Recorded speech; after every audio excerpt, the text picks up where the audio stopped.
Kwenye Biblia imeandikwa mwenye haki ataishi kwa imani yake. Je, umewahi kuelewa maana ya mstari huu? Karibu sana mpenzi msikilizaji wa Sauti ya Nuru Gizani. Leo tunazungumzia juu ya nabii mmoja ambaye amewahi kuonekana katika kitabu cha Biblia. Nabii huyu jina lake anaitwa Habakuki. Habakuki ni miongoni mwa manabii ambao wameandikwa katika kitabu kile cha Habakuki. Habakuki ni kitabu kinachoonyesha mazungumzo kati ya nabii na Mungu kuhusu maovu duniani na haki ya Mungu. Nabii Habakuki alikuwa anaumia moyoni kuona watu wa Mungu wakifanya uovu mwingi. Kulikuwa na dhuluma, ugomvi, ukosefu wa haki na watu wabaya walionekana kushinda. Akaanza kumuuliza Mungu kwa uchungu, Mungu, mbona ninaomba lakini ujibu? Mbona unaona uovu lakini ukomeshi? Habakuki alishangaa kwa nini Mungu alionekana kama yuko kimya wakati waovu wanaendelea kustawi. Lakini Mungu alimjibu kwa njia ambayo Habakuki hakutarajia. Mungu akasema, ninafanya jambo ambalo hata mkielezwa hamtaamini.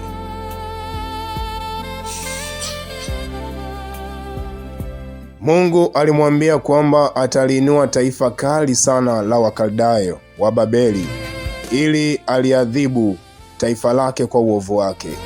Taifa hilo lingekuja kwa nguvu, vita, ukatili na kuharibu. Lakini Habakuki akachanganyikiwa zaidi, akamuuliza Mungu, inawezekanaje utumie taifa ovu zaidi kuadhibu watu wako? Wewe ni mtakatifu. Mbona unaangalia waovu wakimeza walio bora kuliko wao? Kwa lugha rahisi, Habakuki alikuwa anauliza, kwa nini Mungu anaruhusu wabaya washinde? Baada ya kuuliza maswali hayo, Habakuki hakukata tamaa. Alisema, nitasimama katika zamu yangu niongojee Mungu atakalo nijibu. Yaani alichagua kusubiri majibu ya Mungu. Mungu akajibu, andika maono haya tena uyaweke wazi. Mungu alimwambia kuwa hukumu ipo, lakini na wakati wake. Inaweza kuonekana kama inachelewa, lakini hakika itatimia. Kisha Mungu akatoa mstari maarufu sana ambao unasema, mwenye haki ataishi kwa imani yake. Maana yake, hata mambo yanapochanganya, mwenye kumwamini Mungu ataendelea kusimama kwa imani yake.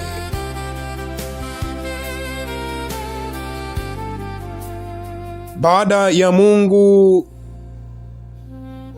kumaliza kumwambia maneno hayo, baadaye Mungu akaanza kutangaza ole na hukumu kwa waovu. Ole kwa wanaopola wengine, siku moja watapolwa wao. Ole kwa wanaojitajirisha kwa udhalimu, mali ya dhambi huleta anguko. Ole kwa wanaomwaga damu na kuonea watu, Mungu anaona kila uovu. Ole kwa walevi wanaowasababishia wengine aibu, nao wataaibishwa siku moja. Ole kwa waabudu sanamu, maana sanamu haziwezi kusema wala kuokoa. Na Mungu akamalizia kwa nguvu akisema, Bwana yu katika hekalu lake takatifu. Dunia yote na ikae kimya mbele zake. Sasa ni nini, mpenzi msikilizaji wa Sauti ya Nuru Gizani, tunajifunza katika siku ya leo? Jambo la kwanza, ni sawa kumuuliza Mungu maswali kwa heshima. Habakuki hakuigiza kuwa yuko sawa, alimweleza Mungu maumivu yake. Jambo la pili, Mungu anaweza kuwa anafanya kazi hata usipoona. Wakati mwingine tunafikiri Mungu yuko kimya, kumbe tayari anafanya jambo nyuma ya pazia. Jambo la tatu, muda wa Mungu si muda wetu. Kila Mungu ameahidi kinaweza kuchelewa machoni petu, lakini hakitachelewa mbele zake. Jambo la nne, mwenye haki ataishi kwa imani. Huu ndio ujumbe mkuu, si kwa kuona bali kwa kumwamini Mungu hata katikati ya sintofahamu. Jambo la 5, waovu hawaendelei milele bila hukumu. Inaweza kuonekana kama wanashinda, lakini Mungu huleta haki kwa wakati wake.